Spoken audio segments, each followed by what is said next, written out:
Hello दोस्तों, नमस्कार। एक बार फिर से स्वागत है आपके अपने यूट्यूब चैनल देव जी के ट्रिक्स में। तो दोस्तों, आज की इस वीडियो में हम लोग कंप्लीट भक्ति आंदोलन पढ़ने वाले हैं। यानी इस वीडियो को देखने के बाद अब आपको 2-3 किताबें उठाने की आवश्यकता नहीं पड़ेगी, ना ही आपको किसी की वीडियो देखने की आवश्यकता पड़ेगी। पूरा का पूरा कंटेंट और एक एक पॉइंट ये आपको सब कुछ इसी वीडियो में आपको मिल जाएगा।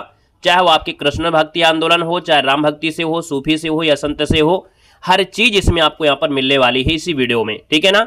तो एक प्रकार से यहाँ पर देखा जाए तो ये वीडियो जो आप लोगों के लिए एग्जाम के लिए बहुत ही महत्वपूर्ण आपका होने वाला है। ठीक है ना।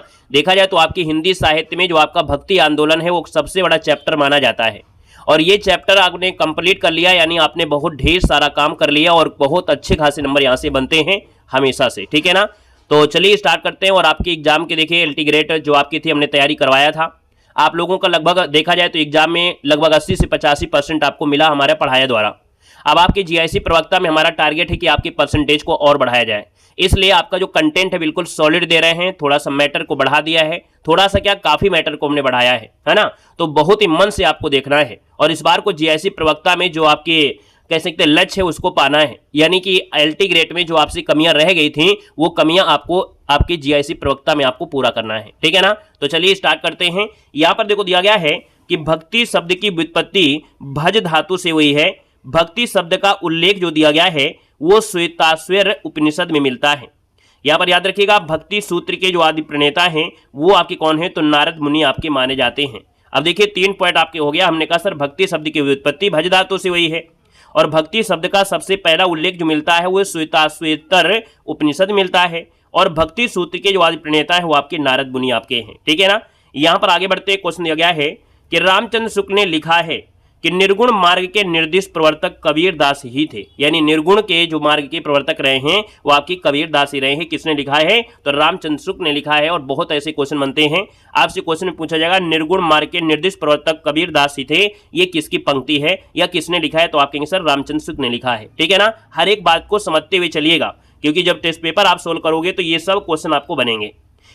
हिंदी में भक्ति साहित्य की परंपरा का जो प्रवर्तन किया है वो आपके नामदेव ने किया है। याद रखिए, हिंदी में भक्ति साहित्य की जो परंपरा का प्रवर्तन किया है वो आपके नामदेव ने किया है। यहाँ पर देखा जाए तो महाराष्ट्र के संत परंपरा आदि जो आपके हैं वो कवि मुकुंद राज को माना जाता है। याद रखिए, महाराष्ट्र में संत परंपरा की अगर बात करें तो आपके कवि मुकुंद राज को माना जाता है।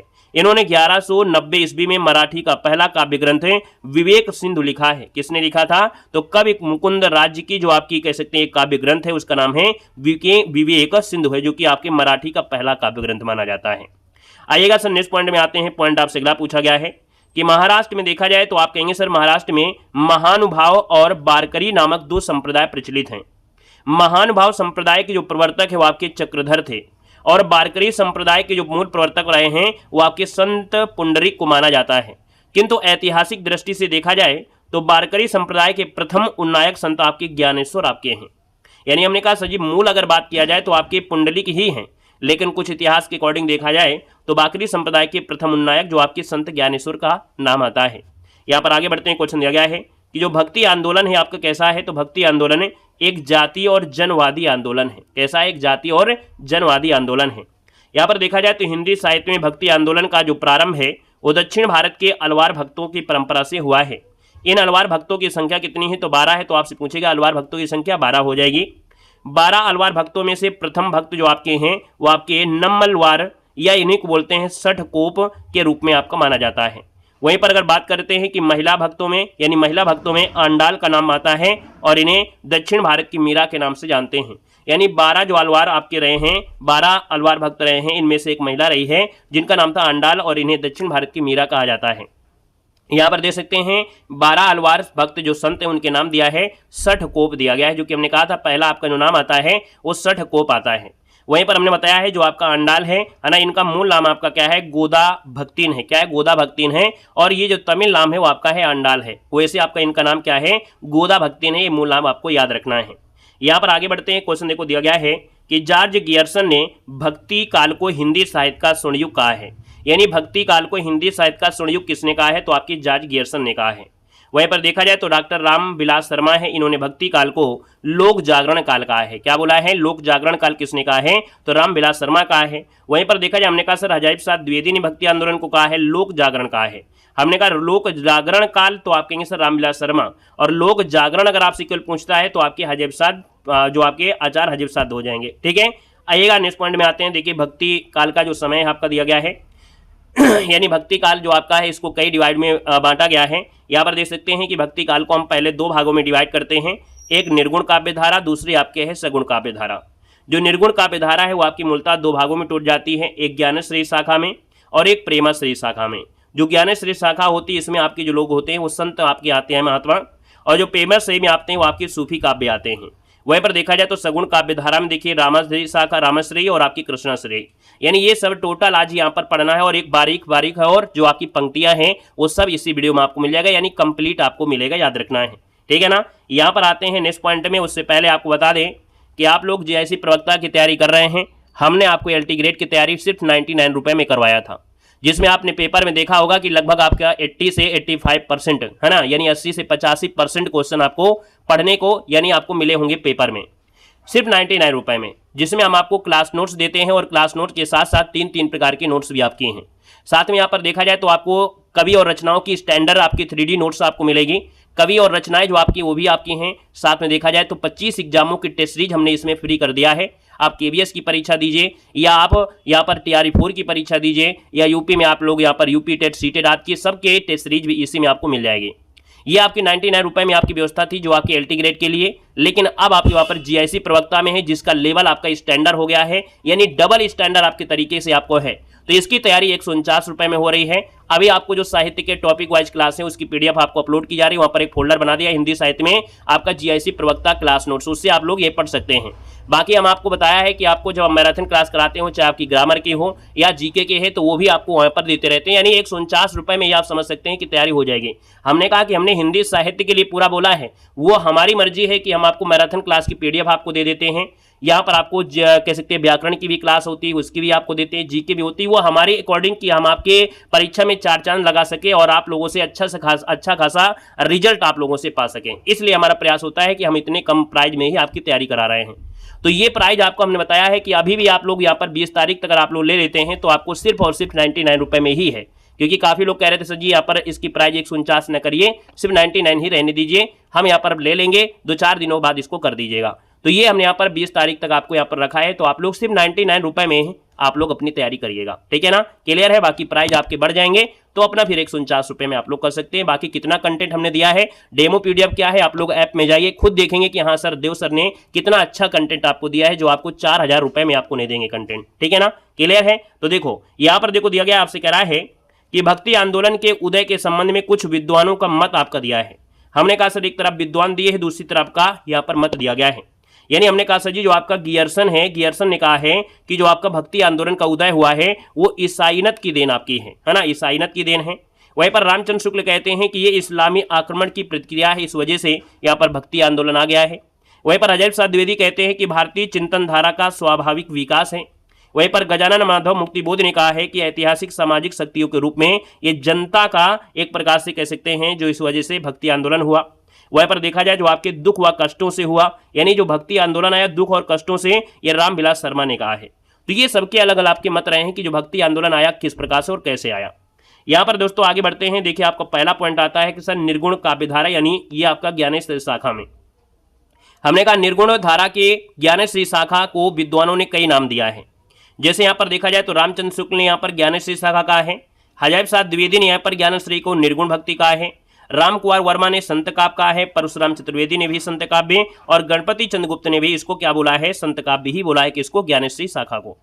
यहाँ पर आगे बढ़ते हैं। क्वेश्चन आपसे दिया गया है कि संत काव्य धारा के प्रथम कवि और प्रसूता, यानी यहाँ पर कुछ लोग कहते हैं कि संत कवियों में पहले आपके कौन रहे हैं। तो देखिए आचार्य रामचंद्र शुक्ल कहते हैं जो आपकी प्रथम कवि हो आपकी कबीरदास हैं, किसमें, संत काव्य धारा के। वहीं पर हजारी प्रसाद द्विवेदी का मानना है कि आपके सजी प्रथम कवि आपके कबीर ही आपके हैं। वहीं पर गणपति चंद्रगुप्त हैं, राम कुमार वर्मा हैं, है ना। ये लोग कहते हैं कि नहीं सर जी संत काव्यधारा में प्रथम कवि आपके नामदेव हैं, ये लोग कहते हैं। कौन है, गणपति चंद्रगुप्त और राम कुमार वर्मा। और वहीं पर देखा जाए तो आपके रामस्वरूप चतुर्वेदी भी कहते हैं नहीं प्रथम कवि जो आपके हैं संत काव्य में वो कबीर ही हैं। बिल्कुल आप समझ में आता रहेगा, परेशान मत होइएगा। यहाँ पर देखो दिया गया है महाराष्ट्र के भक्त संत नामदेव का संक्षिप्त जीवन परिचय। जब इतने ये पॉपुलर है तो इनके बारे में क्वेश्चन तो बनता ही बनता है। अभी आप देखेंगे कि आपके यहाँ से क्वेश्चन आपके बने हैं।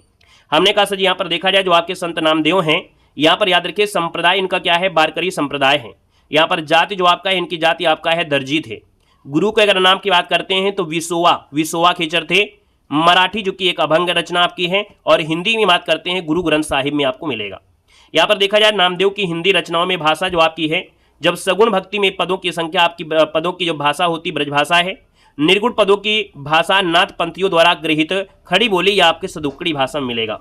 यानी सगुण में आपकी ब्रजभाषा है और निर्गुण में यहाँ पर देखा जाए सदुक्कड़ी या खड़ी बोली आपको मिलेगी। यहाँ पर देखा जाए सर जी आपसे दिया गया है कुछ संत कवि हैं और उनके जन्म और उनके गुरु माता पिता को शॉर्ट नोट में हम लोग पढ़ लेंगे, यानी शॉर्ट तरीके से। हमने कहा सर जी यहाँ पर देखा जाए जो आपके संत रविदास आपके हैं, यानी रैदास आपके जो रैदास का जो जन्म आपका हुआ था सर जी काशी में हुआ था। इनके गुरु का नाम था रामानंद, और ये सर आपकी चमार जाति के आपके थे। वहीं पर कबीर दास जो आपके थे, इनका जन्म काशी में हुआ था और इनके गुरु का नाम रामानंद था, और ये जुलाहा से आपके थे। और इनके माता पिता नीरू और नीमा आपके थे, दोस्तों याद रखना है ना। यहाँ पर देखो जंभनाथ जो आपके हैं, इनका जो आपका जन्म है नागौर में हुआ था, और इनके गुरु का नाम था बाबा गोरखनाथ, जो कि आपके राजपूत आपके घराने से आपके थे, राजपूत जाति के थे। वहीं पर हरिदास निरंजनी जो आपके हैं डींडवान से थे, और प्रागदास इनकी आपके गुरु का नाम था, याद रखना है, ठीक है ना। तो यहाँ पर देखा जाए तो आपके आते हैं सर जी गुरु नानक की बात करते हैं। गुरु नानक का जो जन्म है वो आपके ननकाना में हुआ था, और ये खत्री आपके कह सकते हैं जाति के थे। वहीं पर देखा जाए तो सर जी आपके दादू दयाल की भी बात आती है। दादू दयाल का जन्म अहमदाबाद में हुआ था, और इनके गुरु का नाम था वृद्ध भगवान नाम था, और ये धुनिया जात के थे, याद रखना है। यानी आपका मोची जिसे बोलते हैं, धुनिया या मोची कहते हैं। जो जरूरी है वो हम आपको बता रहे हैं, है ना। बाकी पढ़ना आपको सब कुछ है, लेकिन जो जरूरी है वो 100% आपको पढ़ना ही पढ़ना है। अगर आप यहीं से नोट्स बना रहे हैं तो अच्छी बात है, लेकिन अगर आप लोग सोचते हैं कि हम इतना पैसा कम है उसको प्राइस पे कर देंगे, तो आप लोग ऐप से जुड़कर इसको आराम से नोट्स को डाउनलोड करिएगा और आराम से इसको पढ़िएगा, ठीक है ना। यहाँ पर देखो दिया गया है कि जैसे आपके सुंदर दास की बात करते हैं, बहुत प्यारे आपके कह सकते हैं या रहे हैं। सुंदर दास का जो जन्म है वो आपके जयपुर में हुआ था, और इनके गुरु का नाम था दादू दयाल, और ये बनिया जात के थे, दोस्तों याद रखना है। इनका पालन पोषण आपके परमानंद और सती ने किया था, ठीक है ना। आइएगा नेक्स्ट पॉइंट में आते हैं। नेक्स्ट पॉइंट देखो दिया गया है कि डॉक्टर बच्चन ने लिखा है हिंदी भक्ति काव्य का प्रथम क्रांतिकारी पुरस्कर्ता जो आपके थे कबीर थे। हमने कहा हिंदी भक्ति काव्य में जो प्रथम क्रांतिकारी जो कह सकते हैं पुरस्कर्ता माना जाता है वो कबीर को मानते हैं, ये बच्चन लिखा है। मुसलमानों के अनुसार कबीर के गुरु का नाम यहाँ पर याद रखिए सूफी फकीर से शेख तकी कहा जाता है। यानी यहाँ पर मुसलमान कहते हैं कि कबीर के गुरु का नाम था सूफी फकीर शेख तकी था, और ये सिकंदर लोदी के क्या थे, पीर यानी गुरु थे। ये जो शेख तकी आपके थे सिकंदर लोदी के क्या थे, आपके गुरु थे। कबीर की वाणी का जो संग्रह है उनके शिष्य धर्मदास ने बीजक नाम से यहाँ पर सन 1464 में लिखा था, और बीजक 3 भाग में आपके हैं, साखी शब्द रमैनी में आपको है, याद रखना है। यानी देखा जाए जो आपका बीजक है उसको भैया किसने आपको लिखा, तो आपके धर्मदास ने लिखा था। ये बहुत आपका प्यारा पॉइंट है। यहाँ पर देखा जाए तो आपसे कह रहा है कि आचार्य रामचंद्र शुक्ल के अनुसार कबीर की वचनावली की सबसे प्राचीन जो आपका है वो 1912 में लिखी गई थी, ठीक है ना। कबीर की वचनावली जो आपकी सबसे प्राचीन प्रति है ये 1912 ईस्वी में लिखी गई थी। कबीर दास के भाषा के संबंध में विद्वानों के बहुत मतभेद आपके हैं। यहाँ से परीक्षा हर एक एग्जाम में पूछी जाती, छोटा एग्जाम हो या बड़े एग्जाम हो, एलटी ग्रेड हो या आपका एसआई हो। यहाँ पर देखो हमने कहा सर जी यहाँ पर देखा जाए कबीर की जो भाषा है वो पंचमेल खिचड़ी किसने कहा है, तो श्याम सुंदर दास ने कहा है। याद कैसे रखना है, खिचड़ी सबको सुंदर लगती है ना। यानी हमने कहा खिचड़ी सबको सुंदर है तो आप कहेंगे पंचमेल खिचड़ी आपकी श्याम सुंदर दास की है। राम जो आपके थे साधु बन के जंगल में आपके घूमने गए थे, हमने कहा सर रामचंद्र शुक्ल है आपके सदुक्कड़ी है। हालांकि राम जी की दाढ़ी नहीं आई थी, लेकिन एक प्रकार से साधु का ही वेश धारण करके गए थे कि नहीं गए थे, तो हमने कहा रामचंद्र शुक्ल आपका सदुक्कड़ी हो जाएगा। और हमने कहा यहाँ पर जो लोग बाहर चले जाते हैं वो 1000 भाषा सीखते हैं। हमने कहा हजारीबाग जो आपके हैं वो भाषा के डायरेक्टर थे, है ना। भाषा कई आपकी 1000 हो गई, भाषा 1000 हो गई, यानी हजरत साहब द्विवेदी ने भाषा के डायरेक्टर कहा। एलटी ग्रेड की परीक्षा में क्वेश्चन पूछा भी गया था। ये बात क्लियर हो गई ना। यानी हमने जो बताते हैं पॉइंट और ट्रिक से वो आपको याद करते रहना है। क्वेश्चन दिया है कबीर की वाणियों का सबसे पुराना नमूना गुरु ग्रंथ साहिब में मिलता है। कबीर की मृत्यु जो आपकी पूछा जाता है कहाँ हुई थी, तो आपकी मगहर में हुई थी। कहाँ पर सर जी, मगहर में हुई थी। कबीर की पत्नी का नाम था दोस्तों यहाँ पर लोई, और पुत्र और पुत्री की बात करते हैं तो आपकी कबीर के पुत्र का नाम था यहाँ पर कमाल, और पुत्री का नाम था क्या सर जी, कमाली आपका था। संत रैदास जिनको हम लोग रविदास भी कहते हैं, ये मीराबाई और उदय के गुरु आपके माने जाते हैं। याद रखिए मीराबाई और उदय के गुरु जो आपके हैं वो कौन है, आपके रविदास हैं, यानी संत रैदास हो जाएंगे। रैदास के 40 पद गुरु ग्रंथ साहब में आपको संकलित किए गए हैं। यहाँ पर आगे बढ़ते हैं। गुरु नानक देव जो आपके हैं वो सिख संप्रदाय के मूल प्रवर्तक और आदि गुरु आपके थे। यानी गुरु नानक जो आपके थे सिख संप्रदाय के मूल प्रवर्तक और आपके आदि गुरु थे। गुरु नानक देव की पत्नी का नाम क्या था? तो आपका सुलक्षणी था। और इनके 2 पुत्र आपके थे, याद रखना। एक का नाम था श्रीचंद, दूसरे नाम थे लक्ष्मी चंद आपका था। एक एक पॉइंट आपको मिल रहा है ना। जब आप किताब में ढूंढोगे ना तो भी आपको ये बहुत ज्यादा पढ़ना पड़ेगा। यानी आपको हो सकता है कि आप सोचो कि हम क्या पढ़ें क्या ना पढ़ें। किताब में भी अगर अच्छी अच्छी किताबें होंगी जहां पर बहुत ढेर सारे पॉइंट लिखे होंगे, लेकिन हमने निचोड़ आपको लाए हैं कि यहां से क्वेश्चन बनता है और इससे ज्यादा जाएगा भी नहीं, है ना। हमने कहा भी कि एलटी ग्रेड में जब आपने तैयारी किया हमारे चैनल से जुड़कर हमारे नोट्स से, तो 99 रुपए में आपने कवर किया अपने एग्जाम में कम से कम 80 से 85%। गलतियां आपसे हुई वो आपकी गारंटी है, लेकिन हमारी है कि हम अपने नोट से आपको इतना फंसाने की गारंटी रखते हैं। तो यहां पर जब आपका इस बार को जो आपका होगा, यानी जैसे जीआईसी प्रवक्ता, टीजीटी, पीजीटी आपका है, तो हम प्रयास कर रहे हैं कि इस बार को 85% को हम लोग 90% तक घसीट लें। 100% की गारंटी नहीं है कि हम जो हम पढ़ा देंगे 100% फंस जाएगा। हम 90% तक भी आपको बता सकते हैं कि लगभग 90% तक मिल सकता है।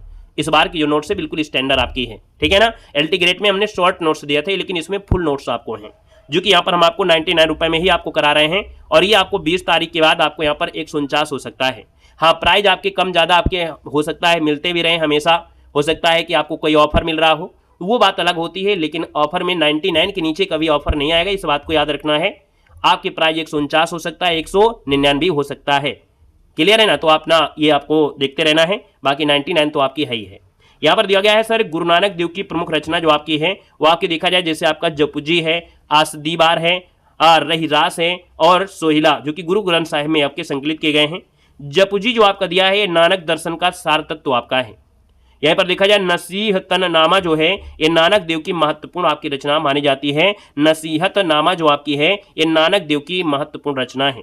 यहाँ पर सर आगे बढ़ते हैं। क्वेश्चन देखो दिया गया है कुछ संप्रदाय हैं प्रवर्तक और आपका केंद्र पूछा गया है। हमने कहा सर जी कबीर पंथ के जो आपकी प्रवर्तक है वो आपकी कबीर हैं और इनका केंद्र आपका काशी में था। सिख जो आपका संप्रदाय है इसके प्रवर्तक गुरु नानक हैं और इनका केंद्र आपका पंजाब रहा है। वहीं पर जो आपकी उदासी हैं इनके प्रवर्तक आपके श्रीचंद थे। बिश्नोई का नाम सुना है, बिश्नोई आपके जंभनाथ ये प्रवर्तक हैं और बीकानेर इसका आपका केंद्र रहा है। वहीं पर निरंजनी जो आपके संप्रदाय है, निरंजनी संप्रदाय के जो आपके प्रवर्तक हैं हरिदास निरंजनी है और डींडवाड़ा जो आपका है ये आपका क्या है क्षेत्र है। लाल पंथ जो आपके लालदास आपके कह सकते हैं और आपके अलवर आपका हो जाएगा। दादू दयाल जो आपके हैं, दादू दयाल जो आपके हैं वो दादू दयाल संप्रदाय से आपके राजस्थान इनका केंद्र है। वहीं पर दिया है बाबा लाली, बाबा लाली है ना, बाबा लाडी नहीं है वो आपकी कुश्ती वाले, ये बाबा लाली हैं और इनका जो संप्रदाय वो आपका बाबा लाल है और ये गुरदासपुर इनका मुख्य केंद्र आपका रहा है। यहाँ पर दोस्तों देखा जाए तो सत्यनामी पूछा जाता है। सत्यनामी, सत्यनामी का जो आपके प्रवर्तक है आपके जगजीवन दास थे और नरलोक इनका क्या रहा है मुख्य केंद्र रहा है। साधु जो आपके वीर भानु आपके प्रवर्तक रहे हैं और फर्रुखाबाद इनका केंद्र रहा है। आइएगा सर नेक्स्ट पॉइंट में आते हैं। पॉइंट आपसे दिया गया है कि दादू दयाल के संप्रदाय को ब्रह्म संप्रदाय या पर ब्रह्म संप्रदाय नाम से भी जाना जाता है। निरंजनी संप्रदाय पूछा गया है कि सर जी इसका प्रचलित जो आपका कहां पर है, तो आपकी उड़ीसा में ये आपका प्रचलित रहा है। दादू पंथ के उत्तराधिकारी जो थे दादू के पुत्र थे जिनका नाम था गरीबदास और यहाँ पर देखा जाए तो मिस्कीन दास आपके थे, ये दादू पंथ के उत्तराधिकारी थे, ये दादू के पुत्र थे, याद रखना है। कबीर दास के उत्तराधिकारी जो आपके थे वो कमाल आपके थे और आपके धर्मदास आपके बने, यानी आपके कबीर दास के उत्तराधिकारी में ये आपके लोग थे। वहीं पर देखा जाए तो आपके दादू दयाल की वाणियों का जो सर्वप्रथम संपादन किया था, इनके 2 शिष्य आपके एक तो संत दास थे और एक आपके थे कौन, तो जगन्नाथ दास ने यहाँ पर किया था इनकी वाणियों का संपादन। यहाँ पर देखा जाए तो ये जो संपादन है वो आपके हरडे वाणी शीर्षक से किया था। किसने, किसे, तो हरडे वाणी शीर्षक से किया था और पुनः रज्जब में अंगबधु शीर्षक से इसका संपादन किया दोबारा से। बाबा लाल कृष्ण जो आपके हैं ये आपके असरारे मार्फत में उनका और दारा सिकों का वार्तालाप संग्रहित किया गया है। किसमें, तो बाबा लाल के द्वारा जो रचित है असरारे मार्फत, इनमें सजी दारा सिकों का वार्तालाप संग्रहित किया गया है, याद रखना है। यहाँ पर देखा जाए तो संत कवियों में जो बाबरी साहिबा महिला संत हैं वो आपकी साधिका थी। याद रखिए संत कवियों में बाबरी साहिबा जो महिला संत हैं वो आपकी साधिका थी। अक्षर जो दिया है, अक्षर ये अनन्य प्रसिद्ध छत्रसाल के क्या थे, गुरु थे। अक्षर जो आपके हैं ये आपके देखा जाए छत्रसाल के गुरु थे। यहाँ पर एक बात याद रखना है, संत रज्जब का पूरा नाम पूछा जाता है। संत रज्जब का पूरा नाम था रज्जब अली खां। क्या नाम था, रज्जब अली खां था। संत शेख फरीद का जो दूसरा नाम था वो शाह ब्रह्मा या इब्राहिम शाह या शंकर गज था, याद रखना है। हमने कहा सर जी संत शेख फरीद का नाम कई बार एग्जाम में पूछा गया है, यानी एक बार नहीं कई बार एग्जाम में पूछा गया है कि संत शेख फरीद का पूरा नाम क्या था। तो शाह ब्रह्म या इब्राहिम शाह या शंकर गज के नाम से इनको जाना गया है। यहाँ पर देखा जाए तो संत कवियों की महत्वपूर्ण काव्य पंक्तियां भी आपकी हैं, यानी इसी वीडियो में आपको पंक्तियां भी आपको ले लिया है, अलग से आपको कोई दिक्कत नहीं होगी। यहाँ पर देखो कबीर की अगर बात करते हैं तो कबीर की पंक्तियों में से जो बहुत पूछी जाती हैं वही आपकी हैं, बाकी ढेर सारी हैं। हमने कहा तंत्र न जानू मंत्र न जानू, जानू सुंदर काया, ये आपकी कबीर की है। हरि रस पिया जानी जे कबहू न जाए खुमार, मैं मनता घुमत फिरे नहीं तन की सार। दशरथ सुत्ते हूँ लोक बखाना, राम नाम का मरम है आना, जो बहुत बार पूछा गया है, यूपीएसआई में भी पूछा गया है। दिन भर रोजा रहत हैं रात हनत हैं गाय, या तो खून वह गंदगी कैसे सुखी सुखाए, है ना। दिन भर रोजा रहते हैं और रात में गाय को खाते हैं। यहाँ पर देखा जा दिया है कि नया बीच नदिया डूबती जाए, तुमको तुम क्या ढूंढे बंदे मैं तो तेरे पास, है ना। किसकी है? आपकी कबीर की है। मसी कागज छुओ नहीं कमल गहो नहीं हाथ, ये भी कबीरदास की है। तुम जिन जानो गीत है यह निज ब्रह्म विचार, ये भी आपकी कबीर की पंक्ति है।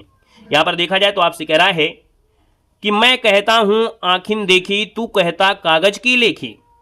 हरि मोरा पी मैं हरि की बहुरिया, हरि मोरा पीओ और मैं हरि की बहुरिया, ये कबीर की है। हमने है इश्क मस्ताना हमन को, हमन है इश्क मस्ताना हमन को होशियारी क्या। साईं के सब जीव हैं कीरी कुंज कुंजर दोए, रस गगन गुफा अजर झरें, माया महा ठगनी हम जानी, जात न पूछो साधु की पूछ लीजिए ज्ञान, ये भी आपकी कबीर की ही पंक्तियां हैं। मोरी चुनरी में परि गयो दाग पिया, है ना, वह पर दुल्हने गावो मंगलचार, हम आए राजा राम भरतार, यानी ये भी आपका पंक्ति पूछी गई, ये भी पूछा गया है। पीछे लागा जाई था लोक वेद साधी, आगे थे सदगुरु मिल्या दीपक दिया हाथी। घूंघट के पट खोल बहुरिया, है ना, घूंघट के पट खोल बहुरिया, ये भी आपकी इन्हीं की है। सपने में साईं मिले सोवत मिले जगाए, संतो आई ज्ञान की आंधी, है ना, सब ये कबीर की हैं। वहीं पर देखा जाए तो दिया है पूजा सेवा नेम व्रत गुड़ियन का सा खेल, यानी पूजा सेवा नाम व्रत का है और सब गुड़ियन का खेल है। गुरु गोविंद दो खड़े काको लागो पाए, बलिहारी गुरु आपने गोविंद दियो बताए। यहाँ पर देखा जाए तो तरसे बिन बालम मोर जिया, तरसे बिन बालम मोर जिया, ये सजी सब किसकी है? तो आपकी कबीर की है, याद रखना है।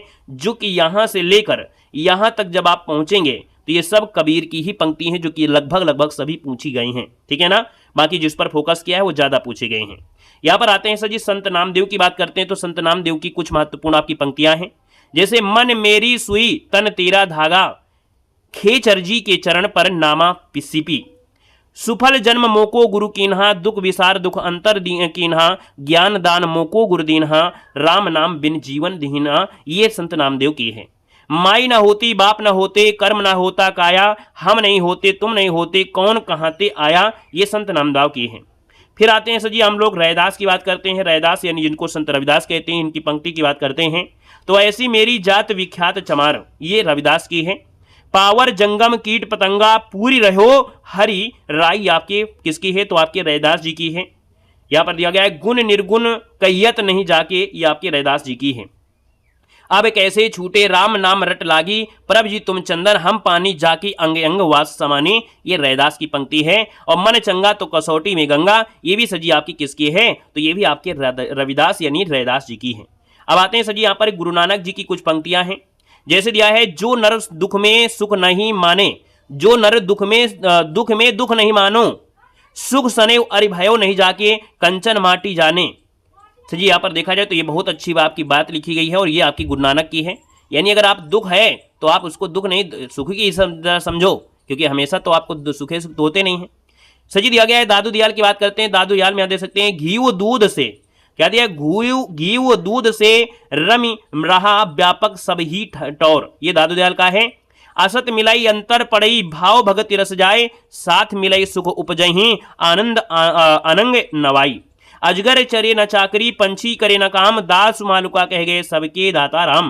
तो भैया यहाँ पर देखा जाए तो यहाँ तक की ये पचना यहाँ पर आपकी थी। यहाँ पर विविध में आपकी बात करते हैं, संत कवियों ने नारी के कामनी रूप की आलोचना किया है। यानी जितने भी संत कवि रहे हैं उन्हें नारी रूप का जो किया है वो है ना, नारी के जो कामनी रूप है ना, यानी मोहित वाला जो रूप है उसकी इन्होंने आलोचना किया है। अब यहाँ पर आते हैं सर जी निर्गुण काव्यधारा, यानी निर्गुण में जो कि प्रेम मार्गी सूफी धारा में आते हैं। भारत में सूफी धर्म का जो प्रचार है वो 12वीं शताब्दी में ख्वाजा मुइनुद्दीन चिश्ती ने यहाँ पर किया था। BLT ग्रेड की परीक्षा में आपसे पूछा गया था कौन सी सदी में, तो भैया सूफी धर्म का प्रचार है आपकी 12वीं सदी में ख्वाजा मुइनुद्दीन चिश्ती ने यहाँ पर किया था। सूफी दर्शक को तो क्या बोलते हैं, तो याद रखिए सूफी दर्शन को तसव्वुफ कहते हैं। सूफी शब्द की जो व्युत्पत्ति के संबंध में निम्नलिखित आपके मत हैं, यानी जो सूफी शब्द आया है वो किस प्रकार से आया है, यहाँ पर देख सकते हैं कि मूल शब्द और अर्थ दिया है। यानी सूफ जो आपका है इसका अर्थ ऊन है, सफ जो आपका पंक्ति है, सूफा जो आपका चबूतरा है, सोफिया जो आपका इसका अर्थ विद्या है, और सफा जो कि पवित्र और निर्मल आपका है। यानी यहाँ पर सूफी शब्द के कई अर्थ आपके अलग अलग तरीके से यहाँ पर मत दिए गए हैं। यहाँ पर आगे बढ़ते हैं, अगला दिया है कि सूफी या प्रेम मार्गी शाखा के प्रथम कवि और आपकी प्रसूता दिया गया है। हमने कहा जो सूफी कवि आपके दिए हैं उनकी रचना है और आपके रचनाकार है। तो भैया यहाँ पर देखा जाए तो हमने कहा सर हंसावली की रचना किसने किया है, तो आपके असाईत ने किया है। चंद्रायन की रचना किसने किया है, तो आप कहेंगे सर ये रचना आपकी मुल्ले दाऊद की है। सत्यवती कथा आपकी किसकी है, तो आपकी ईश्वरदास की है। मृगावती जो आपकी है कुतुबन की है। ये रचना तो आप लोग जानते होंगे। अब हमने कहा सर जी यहाँ पर देखा जाए सूफी या प्रेम मार्गी शाखा के प्रथम कवि यानी गणपति चंद्रगुप्त कहते हैं कि जो हंसावली है ये असायत की रचना है, यानी यहाँ पर असायत जो आपके प्रथम कवि आपके सूफी के हैं। राम कुमार कहते हैं मुल्ला दाऊद जो आपके हैं वो सूफी के पहले कवि आपके हैं। हजर शाह द्विवेदी कहते हैं ईश्वरदास आपके पहले कवि, और रामचंद्र शुक्ल कहते हैं कुतुबन जो आपके हैं पहले कवि हैं। और इनकी रचना इस प्रकार से आपको याद भी हो गई होंगी। हमने कहा असैयद की रचना आपकी हंसावली, चंद्रायन मुल्ला दाऊद, सत्यवती कथा ईश्वरदास है, और मृगावती आपकी कुतुबन की है। यहाँ पर देखा जाए तो असैयद कृत जो आपका है यानी असैयद ने लिखा है हंसावली, इसकी रचना का जो स्रोत है विक्रम बैताल की कथा है। इसमें पाटन की जो राजकुमारी है हंसावली की कहानी मिलती है। यानी यहाँ पर देखा जाए जो पाटन की राजधानी राजकुमारी थी हंसावली की कहानी मिलती है। राम कुमार वर्मा ने मुल्ला दाऊद को अपने इतिहास ग्रंथ में संधि काल के अंतर रखा है। यानी मुल्ला दाऊद को इन्होंने अपने इतिहास ग्रंथ में कहां पर, तो संधि काल के अंतर्गत इनको रखा है। डॉक्टर माता प्रसाद गुप्त ने चंद्रायन को लोर कहा है, लोर कथा नाम से अभिहित किया है। याद रखिए चंद्रायन को इन्होंने लोर कहा या लोर कथा के नाम से कहा है। यहां पर देखा जाए तो जान कवि हैं, याद रखिए जान जो आपके कवि का नाम है, ये प्रथम कवि हैं जो हिंदी कवि हैं, यानी कि जान कवि प्रथम हिंदी कवि हैं जिन्होंने फारसी के लैला मजनू आख्यान को लेकर लैले लैले मजनू काव्य की रचना किया है। यानी हमने कहा सर जी जो आपके जान कवि हैं ये फारसी के लैला मजनू आख्यान को लिया है और लैले मजनू काव्य की रचना किया है, जॉन ने किया है। जान कवि की जो भाषा है वो आपकी राजस्थानी प्रभावित जो आपकी ब्रज भाषा है। याद रखिए दामोदर कवि ने अपनी रचना लखन सेन पद्मावती कथा को वीर कथा कहा है। यानी जो लखन सेन पद्मावती कथा है इसको वीर कथा कहा है, ये आपके दामोदर ने कहा है। वहीं पर आचार्य रामचंद्र शुक्ल ने ईश्वरदास के द्वारा जो सत्यवती कथा है इसको भक्ति काल के किसी धारा में स्थान नहीं दिया है। यानी सत्यवती कथा को भक्ति काल के किसी भी धारा में स्थान नहीं दिया है। ये रामचंद्र शुक्ल ने ईश्वर कृत के द्वारा सत्यवती कथा को। यहाँ पर देखा जाए मृगावती के जो रचयिता हैं वो आपकी कुतुबन है जो कि चिश्ती वंश के शेख बुरहान के आपके शिष्य थे और जौनपुर के बादशाह हुसैन शाह के आश्रित कवि रहे हैं। यानी देखा जाए तो आप कहेंगे सर जो कुतुबन रहे हैं ये चिश्ती वंश के जो शेख बुरहान के शिष्य रहे थे। जौनपुर के जो बादशाह थे हुसैन शाह के आश्रित कवि आपके रहे हैं और कुतुबन ने यहाँ पर मृगावती की रचना भी किया है। यहाँ पर देखा जाए तो जायसी के कृत पद्मावत में कुल यहाँ पर 57 खंड हैं और इनका प्रिय अलंकार जो आपका है उत्प्रेक्षा अलंकार है। याद रखना ये बहुत IMP पॉइंट आपके, इसलिए हमने हाईलाइट कर दिया है।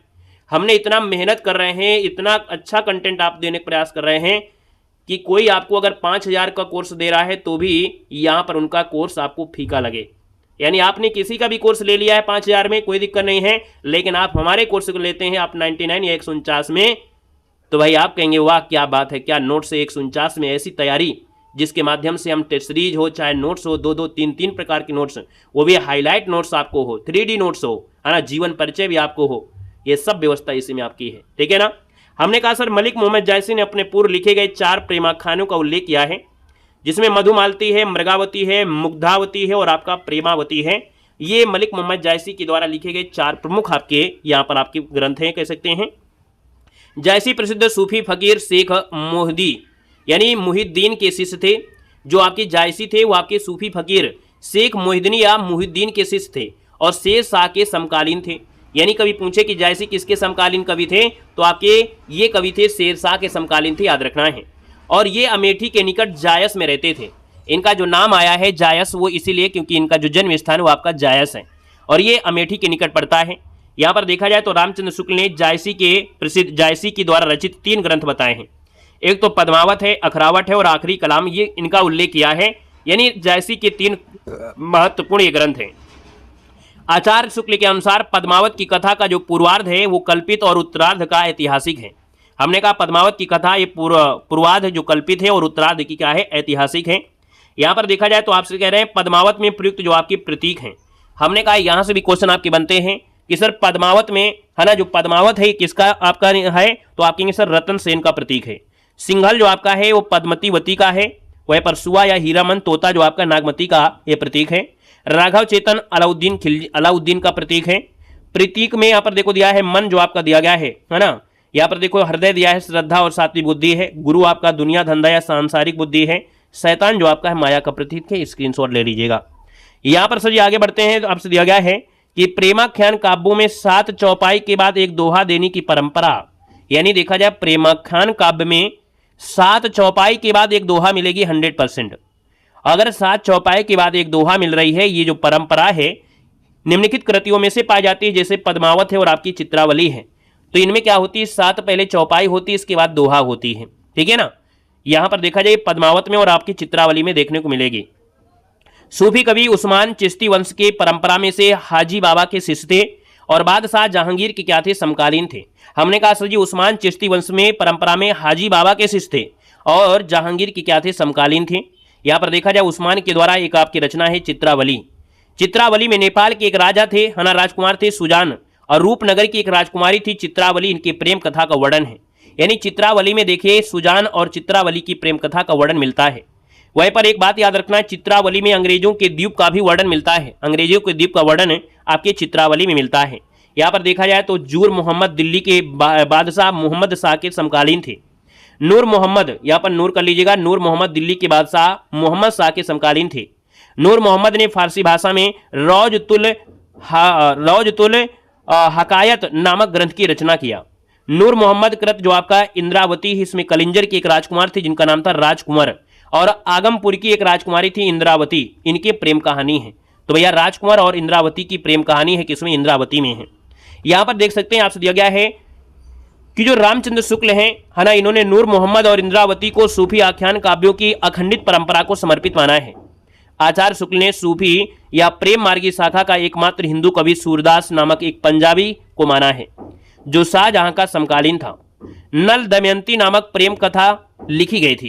यानी नल दमयंती नामक जो प्रेम कथा है वो लिखी है, याद रखना है। यहां पर देखा जाए तो कुछ नायक और नायिका दिया है।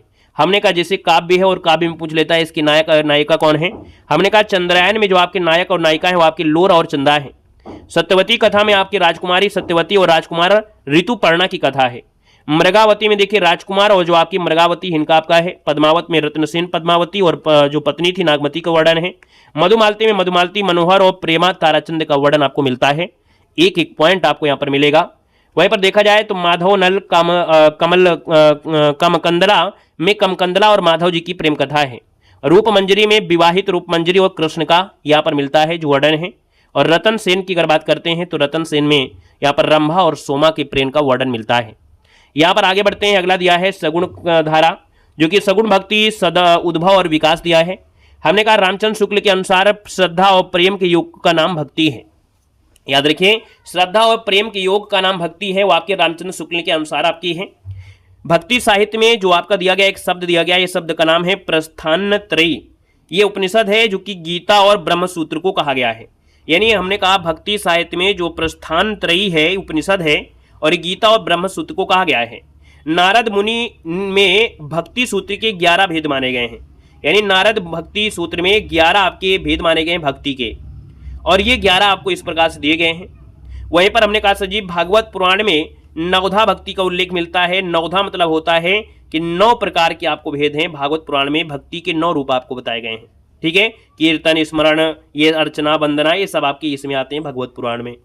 यहाँ पर देखा जाए तो सजी आपसे दिया गया है कि वैष्णव धर्म में सर्वप्रथम भागवत धर्म आता है। वैष्णव धर्म में सर्वप्रथम भागवत धर्म आता है और भागवत धर्म के बाद क्रमशः सातवत्य है, पंचरात्र है तथा नारायणी धर्म का उदय होता है।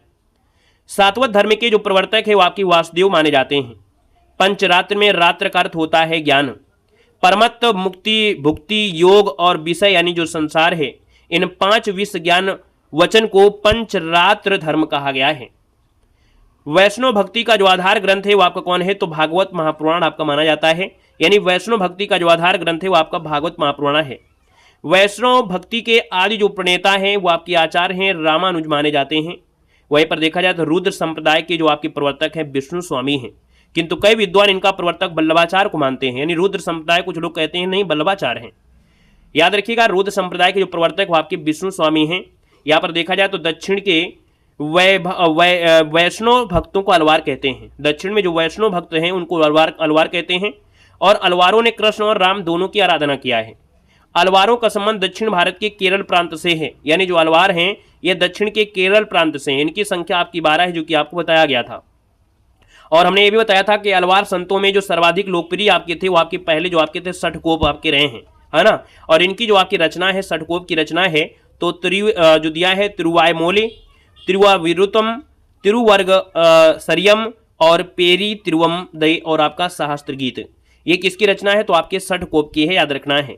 यहाँ पर देखो दिया है रघुनाथाचार्य या रंगानाथ मुनि को श्री संप्रदाय का प्रथम आचार्य मानते हैं। श्री संप्रदाय का प्रथम आचार्य रघुनाथाचार्य या रंगनाथ मुनि को मानते हैं। शंकराचार्य का जो जन्म है 8वीं सदी के आसपास आपके केरल में हुआ था, याद रखना है। शंकराचार्य ने अद्वैतवाद सिद्धांत की स्थापना किया और प्रस्थानत्रयी भाव्य यहाँ पर किया था। शंकराचार्य के गुरु का नाम था गोविंद योगी था। क्या था, गोविंद योगी था। शंकराचार्य ने यमार्थ संप्रदाय प्रवर्तन किया जो कि पंच देवोपासना का पर आधारित आपका रहा है। यहाँ पर देखा जाए तो कुछ विद्वान हैं जो शंकराचार्य को प्रच्छन्न बौद्ध भी कहते हैं। यानी कुछ विद्वान हैं जो शंकराचार्य को प्रच्छन्न बौद्ध भी कहते हैं, क्योंकि इनके गुरु के गौड़पाद बौद्ध थे। दक्षिण के शैव धर्मों को नयनार कहा गया है। यानी दक्षिण में जो लोग शैव धर्म को मानते हैं उसको नयनार कहते हैं। और वैष्णव धर्म को हमने कहा था जो कि अलवार कहा गया था। यानी अगर आपसे वैष्णव धर्म पूछा जाता है दक्षिण में तो आपके कौन थे, तो आपके अलवार है। और अगर शैव भक्त हैं तो वो आपके नयनार कहा जाता है।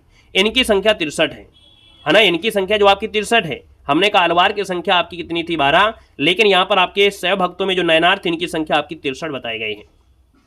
यहाँ पर देखो दिया है कि दक्षिण के अलवार संतों की जो भाषा थी वो आपकी तमिल आपकी रही है। अलवारों में प्रसिद्ध एकमात्र जो आपकी महिला थी वो आपकी आंडाल थी, जो कि इनको गोदा के नाम से जाना गया है। इन्हें दक्षिण की मीरा भी कहा जाता है। आते हैं सजी सगुण का विधारा यानी राम भक्ति शाखा में। याद रखना है कि अलवार भक्तों में षटकोप को राम भक्ति का प्रथम कवि भी माना गया है। यानी अलवार भक्तों में जो षटकोप रहे हैं राम भक्ति के प्रथम कवि माना गया है। इनकी पुस्तक का नाम है सहस्त्र गीत में राम की उपासना को उल्लेख है। एग्जाम में बहुत पूछा गया है कि सर जी जो सहस्त्र गीत है इसमें राम की उपासना को उल्लेख मिलता है, यानी कौन किस में मिलता है, तो इनकी जो आपकी 5 आपने बताया था ना 5 रचनाएं हैं षटकोप में, षटकोप की 5 अभी रचना बताया था, तो उनमें जो सहस्त्र गीत है एग्जाम में पूछा गया है कि किसमें बताया गया है राम की उपासना को, तो ये सहस्त्र गीत में बताया गया है। ठीक है, सहस्त्र गीत हो गया। देखो 7वें अलवार जो आपके हैं वो कुलशेखर भी राम के अनन्य भक्त आपके थे। 7वें अलवार कुलशेखर भी राम के अनन्य भक्त थे। श्री संप्रदाय के जो आदि आचार्य हैं वो रंगनाथ मुनि को राम भक्ति परंपरा का प्रथम आचार्य माना जाता है। हमने कहा सर प्रथम कवि है तो आपके षटकोप हैं, लेकिन प्रथम आचार्य जो आपके हैं रंगनाथ मुनि हैं। श्री संप्रदाय में विष्णु और लक्ष्मी को उपासना मानी है। रामानुज जो आपके थे रामानुजाचार्य, तो रामानुजाचार्य को शेष या कह सकते हैं शेषनाग जो आपके लक्ष्मण का अवतार माना गया है। रामानंद के गुरु का नाम था राघवानंद था, याद रखना है। हजरत साहब द्विवेदी ने रामानंद को आकाश धर्मा गुरु कहा है। हजरत साहब द्विवेदी ने रामानंद को आकाश धर्मा गुरु कहा है। रामानंदी संप्रदाय में गलता, देखो एक गलता जो आपका है, यानी रामानंदी संप्रदाय में गलता को उत्तर भारत का उत्तर तोताद्रि कहा जाता है। याद रखिए पूछा गया पॉइंट आपको है, जब अभी आपको प्रैक्टिस आपको करवाएंगे ना वहां पर आपको देखने को मिलेगा कि जो हम आपको पढ़ा रहे हैं पॉइंट प्यारे प्यारे, ये सब प्यारे प्यारे पॉइंट आपको मिलेंगे।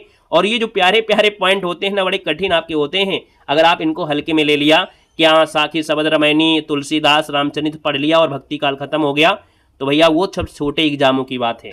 जब आप टीजीटी पीजीटी टीआरई 4 जैसी आप हाई लेवल की तैयारी करते हैं, प्रवक्ता की तैयारी करते हैं, तो भैया यहाँ पर ऐसे प्रश्न पूछे जाते हैं। जो कि दिया गया, हमने कहा सर गलता को उत्तर भारत का उत्तर तोताद्रि कहा जाता है और गलता में पहले नाथपंथी योगियों का अधिकार था। यानी गलता एक जगह है और इसमें पहले क्या था, नाथपंथी जो आपकी योगी थे उनका अधिकार यहाँ पर था। यहाँ पर अजमेर के एक राजा थे पृथ्वीराज पायहारी जी के शिष्य बने। अजमेर के राजा पृथ्वीराज जो आपके हैं पायहारी जी के शिष्य बने। पायहारी के दो प्रसिद्ध शिष्य हुए, एक तो अग्रदास हुए और आपके दिया गया है किल्लदास आपके हैं। अग्रदास ने अपनी गद्दी जयपुर के पास रैवास में स्थापित किया। रसिक संप्रदाय में इन्हें अग्र अली भी कहा जाता है। अग्रदास के शिष्य जो थे वो नाभादास जी माने जाते हैं। याद रखिए, अग्रदास के जो शिष्य हैं वो नाभादास ही माने जाते हैं। यहाँ पर देखा जाए तो विष्णुदास ग्वालियर नरेश डुंगरेंद्र, क्या दिया है, डुंगरेंद्र के राजकवि थे। जो विष्णुदास हैं एक ग्वालियर के नरेश डुंगरेंद्र देव के राजकवि थे। इनके द्वारा लिखे गए निम्नांकित ग्रंथों में महाभारत कथा, रुक्मणी मंत्र, स्वर्गारोहण और रामायण कथा ये आपको प्रचलित है। विष्णुदास कृत जो आपका रामायण कथा है, यह राम कथा संबंधी हिंदी का प्रथम काव्य माना जाता है। हमने कहा सर जी विष्णुदास के द्वारा जो ये कृति की गई है रामायण कथा, इसमें राम कथा संबंधी हिंदी का प्रथम एक काव्य प्रबंध काव्य माना गया है। ईश्वरदास ने सत्यवती कथा, भरत मिलाप और अंगद पैज नामक ग्रंथों की रचना किया है। किसने, तो आपके ईश्वरदास ने किया है। आचार्य रामचंद्र शुक्ल ने तुलसीदास को याद रखिए स्मार्त वैष्णव कहा है, यानी तुलसीदास को स्मार्त वैष्णव मानते हैं, आपके रामचंद्र शुक्ल मानते हैं। यहाँ पर देखा जाए तो आचार्य शुक्ल के अनुसार हिंदी काव्य की प्रौढ़ता के युग का जो आरंभ है गोस्वामी तुलसीदास के द्वारा हुआ है। यानी हिंदी काव्य की जो प्रौढ़ता है इस युग का आरंभ गोस्वामी तुलसीदास द्वारा हुआ है। कवितावली और आपका देखा जाए तो सोहिलो मंगल जो आपका है मिलता है। तुलसीदास की प्रथम रचना जो आपकी है वह वैराग्य संदीपनी आपकी है। क्या है, याद रखना है कि तुलसीदास की अगर पूछे कि सर प्रथम रचना जो आपकी है वो वैराग्य संदीपनी है और अंतिम रचना जो आपकी कवितावली को माना जाता है। कवितावली के प्रशिष्ट में हनुमान बाहुक है ना, हनुमान बाहुक भी संकलन है, किंतु अधिकांश विद्वान रामलला लैचू को प्रथम कृति मानते हैं। यहाँ पर देखा जाए तो सजी रामचरितमानस की जो रचना है वो 1631 में चैत्र शुक्ल रामनवमी मंगलवार को हुआ था और इसकी रचना में कुल समय जो लगा 2 वर्ष 7 महीना और 26 दिन का समय लगा था। और रामाज्ञा प्रश्न एक ज्योतिष ग्रंथ है, यानी यहाँ पर देखा जाए तो तुलसीदास के द्वारा रचित जो आपका ग्रंथ है रामाज्ञा प्रश्न एक ज्योतिष ग्रंथ है। कृष्ण गीतावली में गोस्वामी जी ने कृष्ण से संबंधी पदों की रचना तथा पार्वती मंगल में पार्वती और शिव के विवाह का वर्णन किया है। हमने कहा कि कृष्ण गीतावली में गोस्वामी जी ने कृष्ण से संबंधित पदों की रचना किया है, वहीं पर पार्वती में पार्वती और शिव के विवाह का वर्णन यहाँ पर किया है। सजी रामचरितमानस और कवितावली में गोस्वामी जी ने कलिकास का वर्णन किया है। किसका, कलिकाल का वर्णन किया है रामचरितमानस में। रामचरितमानस और कवितावली में गोस्वामी जी ने कालिकाल का वर्णन किया है, कलिकाल का वर्णन किया है। कवितावली में बनारस यानी काशी के तत्कालीन समय में फैले महामारी का वर्णन उत्तरकांड में किया गया है। तुलसीदास ने अपने बाहु रोग मुक्ति के लिए हनुमान बाहु की रचना किया है। आचार्य रामचंद्र शुक्ल ने रामचरितमानस को लोकमंगल की सावधान अवस्था का काव्य माना है, यानी साधना अवस्था का काव्य माना है। रामचरितमानस में जो आपकी लोकमंगल की साधना अवस्था है। रामचरितमानस की जो प्रथम टीका है वो अयोध्या के बाबा रामचरण दास ने लिखा है। यहाँ पर देखा जाए सजी आपसे दिया गया है नाभादास गोस्वामी तुलसीदास के समकालीन राम भक्ति कवि थे, यानी जो आपके नाभादास हैं ये तुलसीदास के समकालीन ही राम भक्ति थे। इनका जन्म लगभग देखा जाए तो 1570 के आसपास माना जाता है। नाभादास ने हिंदी में भक्तमाल की परंपरा का सूत्रपात किया और इनके गुरु का नाम था अग्रदास। ये बहुत बार एग्जाम में पूछा गया है कि सर जी नाभादास जो आपकी है, हमने कहा सर जी नाभादास की जो रचना, नाभादास ने भक्तमाल की रचना किया और यहाँ पर देखा जाए नाभादास के गुरु जो आपके थे अग्रदास थे। डॉक्टर गियर्सन ने नाभादास का जो उपनाम है वो नारायण दास यहाँ पर बताया है, नारायण दास।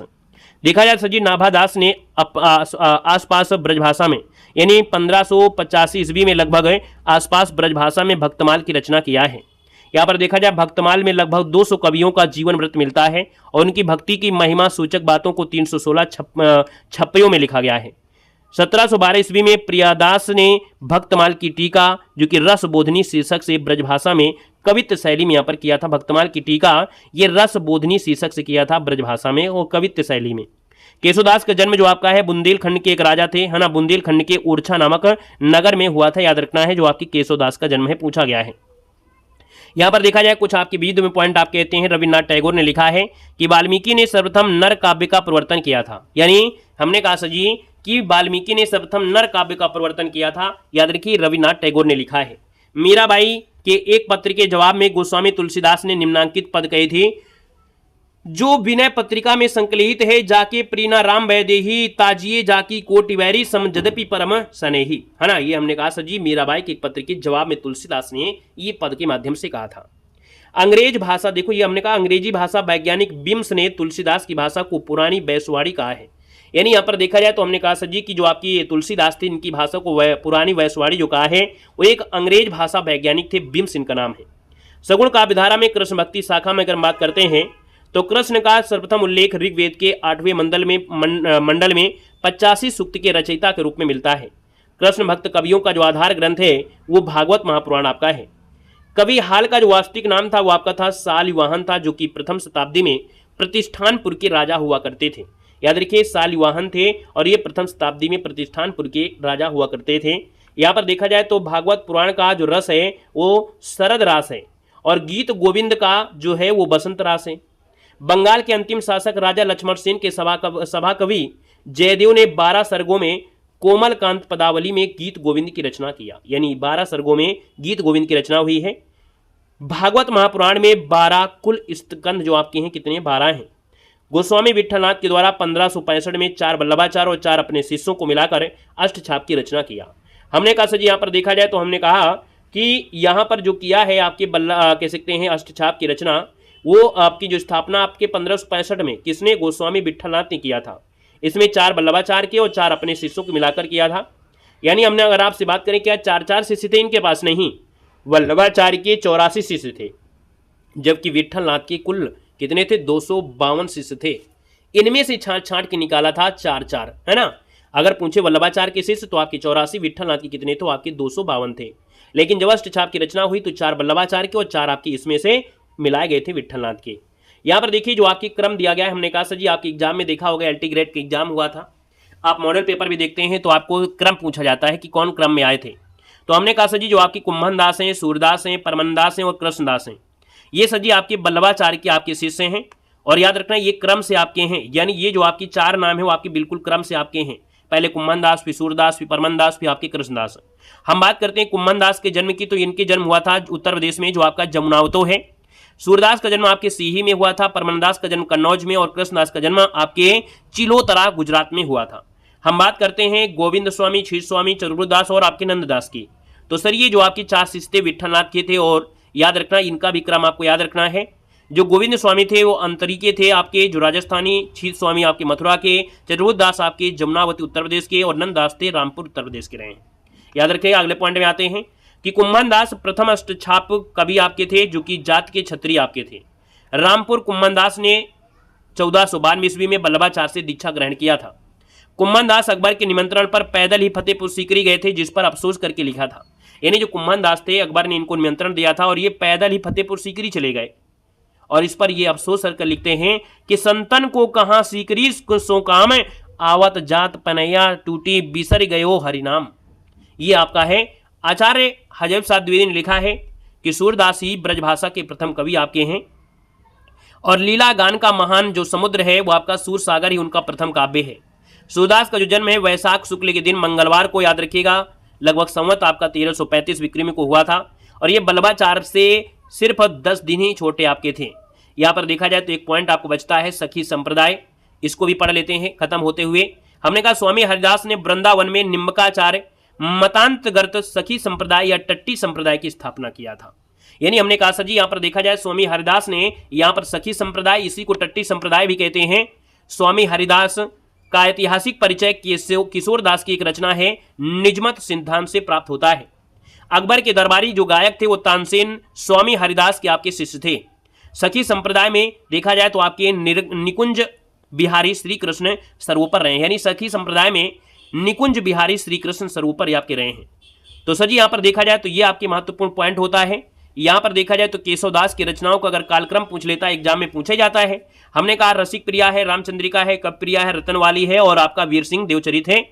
ये जो आपके हैं दोस्तों ये क्रम से आपकी इनकी रचना है। और हमने कहा अध्याय की बात करते हैं तो रसिक प्रिया में 16 आपके हैं, आपके रामचंद्रिका में 39 आपके, कवि प्रिया में 16 हैं और आपके रतन बावरी में 53 छंद हैं और वीर देव में आपके कितने हैं, आपके 33 आपके हैं। सर जी ये आपका देखो है क्या, तो आप कहेंगे सर यहाँ पर रसिक प्रिया गीत ग्रंथ रीत ग्रंथ है, रामचंद्रिका प्रबंध आपका है, कवि प्रिया रीत ग्रंथ है, रतन बावरी आपका प्रबंध है और आपका वीर सिंह देव रचित आपका प्रबंध काव्य है। इनमें क्या क्या आपका है ये आपको पढ़ने को मिलेगा पूरी तरीके से, आप पीडीएफ से आप पढ़िएगा। बाकी यहाँ पर देखा जाए तो आपके हमने कहा वीरदेव सिंह रचित हो गया विज्ञान गीता, जहांगीर जस चंद्रिका, नक्सिक और आपकी छंदमाले, ये आपकी रचना है। और हमने कहा सर जी विज्ञान गीता जो आपकी है ये आध्यात्मिक इनका ग्रंथ है, कैसा है, आध्यात्मिक ग्रंथ है। सर जी यहाँ पर देखा जाए तो हिंदी के प्रमुख सूफी कवि और उनके काव्य दिया गया है, हमने कहा जैसे हंसावली, चंद्रायन, लखन शेख, पद्मावती, सत्यवती कथा, मृगावती, माधवलाल, है ना। हमने कहा सर जी यहाँ पर देखा जाए तो ये आपको हमने बीच में आपको भी पढ़ाया भी था, है ना, ये अभी आपको बीच में पढ़ाया था और ये कहाँ से भी आपको बताया गया था, ठीक है ना। यहाँ पर देखा जाए तो आपसे देखो अगला पॉइंट में आते हैं। हाँ, अगला पॉइंट यहीं से हम आपको इसको खत्म करते हैं और हमने कहा है जो भी आपने पढ़ा इसी प्रकार से हर एक टॉपिक खत्म होगा। आप उठाकर यूट्यूब देखिएगा, आप लोग अगर बहुत दिनों से तैयारी कर रहे हैं या पहली बार तैयारी कर रहे हैं, आप किसी का भक्ति आंदोलन देखिएगा, जो जो हमने आपको पॉइंट दिया है वो सिलेक्टेड पॉइंट आपके हैं। याद रखना हिंदी साहित्य की तैयारी हम आपको 149 में करा रहे हैं, ये सिर्फ हिंदी साहित्य के लिए है। लेकिन हम आपको लिए जब पेपर होता है तो जब मैराथन क्लासें होती हैं या क्लास नोट्स होती है वो भी आपको करते हैं, तो आप प्ले लिस्ट में जाइएगा, हिंदी साहित्य इसको परचेज करिएगा। ये प्राइज अभी आपको 99 में ही मिल रहा होगा, यहाँ पर 149 लिखा है। हमने कहा है कि ये प्राइज आपका बढ़ने वाला है। अब हम बढ़ाना चाहते थे 15 तारीख से, लेकिन लोगों ने रिक्वेस्ट किया कि सर जी अभी ना बढ़ाइए, मेरे पास पैसे नहीं हैं। और भैया हमने कहा जब आपके पास पैसे नहीं है भैया आप 2-4 दिन बाद कर ले लीजिएगा, हम अभी नहीं बढ़ाएंगे। और हमने कहा भी हमको अगर आपसे पैसे कमाना होता है तो हम आपकी इस प्राइज को यानी इसके प्राइज हम आपको 999 भी कर सकते थे, लेकिन याद रखना हम यूट्यूब में हमने कदम रखा था एक टीचर के नाते, और आपसे हम उतना ही रुपए लेते हैं जितना हमारे खर्च आपका हो जाएगा, यानी हमारा जितने से खर्च चल सकता है, क्योंकि हमारे भी बाल बच्चे हैं और हमें भी घर पालना होता है। हम उतना ही आपसे पैसे ले रहे हैं जितना हमारी मेहनत इसमें आपकी लगती है और जिससे आप हमारा खर्चा चल जाए। हमको रईस नहीं बनना है कि आपसे कोर्स बेचकर रईस बन जाए। अगर रईस बनने के हमारे सपने होते तो इस कोर्स की प्राइज हम 999 भी कर सकते थे। तो अभी भी आपका यहाँ पर प्राइज आप लोगों के रिक्वेस्ट पर हमने यहाँ पर 99 भी स्टॉप कर दिया है, और ये प्राइज आपको 149 आपको हो सकता है 20 तारीख के बाद मिल सकता है। बाकी इसका रिवीजन वाली आप इसमें अभी ये खत्म नहीं हुआ है, यहाँ पर अगर आप आएंगे तो अभी पीडीएफ काफी लंबी है, यानी कि हम आपको इसका सेकंड पार्ट लाएंगे, वो आपका कैसा होगा, सरसरी निगाह वाला होगा। यानी हमने आपको वो जो पढ़ाया था वो किसमें पढ़ाया था, आपको एलटी ग्रेड में पढ़ाया था, है ना। तो इसमें देखिए जो रचनाएं वगैरह हैं वो डायरेक्ट वाली जो रचना है उसका सेकंड पार्ट हम आपको लाएंगे। ये जो पार्ट रहा है वो आपको जीएससी प्रवक्ता के लिए स्पेशल हमने आपको दिया था कि जो आपके बचे हुए जो पॉइंट है छूटे हुए हैं वो पॉइंट है। बाकी इसका हमने कहा है कि ये जो आपका पॉइंट है सेकंड पार्ट आपको आएगा, और सेकंड पार्ट में जो आपके रचना है, रचनाकार हैं, चाहे वो आपकी कोई भी हो, वो आपको मिलेगा ही मिलेगा, है ना, क्योंकि इसके बिना आपका अधूरा है। तो इसका सेकंड पार्ट भी बनेगा, वो भी थ्योरी का। इसके बाद जो आपको प्रैक्टिस कराएंगे प्रैक्टिस में एक ही पार्ट आपको देंगे, ठीक है ना। तो आज के लिए विदा चाहते हैं। वीडियो कैसा लगा एक बार जरूर बताइएगा। आप कोर्स लीजिए या नहीं लीजिए, लेकिन क्लास में जो हमने मेहनत किया है उसका फीडबैक आप जरूर दीजिएगा। और अगर आपने कोर्स लिया है तो यस करिएगा, और कैसा कंटेंट हमने दिया है वो भी आप लोग बता सकते हैं। अगर एलटी ग्रेड के समय में आपने कंटेंट लिया होगा तो भी आपको पता चल रहा होगा हाँ नवदेव सर ने कैसा दिया है, तो हमको फीडबैक थोड़ा जरूर दीजिएगा, ठीक है ना। थोड़ा सा हमें भी अच्छा लगता है, और जो कमियां होती हैं वो भी हमें पता चलता है कि आप लोगों के माध्यम से फीडबैक में क्या है, ठीक है ना। तो चलिए आज के लिए तो रखते हैं, और आपकी क्लासें हमने स्टार्ट कर दिया है, और डेली अब आपको क्लास मिलेगी। यहाँ पर आपको प्रैक्टिस होगी, थ्योरी होगी, है ना, मॉडल पेपर भी आपके होंगे, जीके की भी आपको क्लास देंगे, सब आपकी व्यवस्था आपको लगातार मिलेगी। तो चलिए आज के लिए रखते हैं, मिलते हैं नए सेशन में। धन्यवाद सभी को, जय हिंद, वंदे मातरम।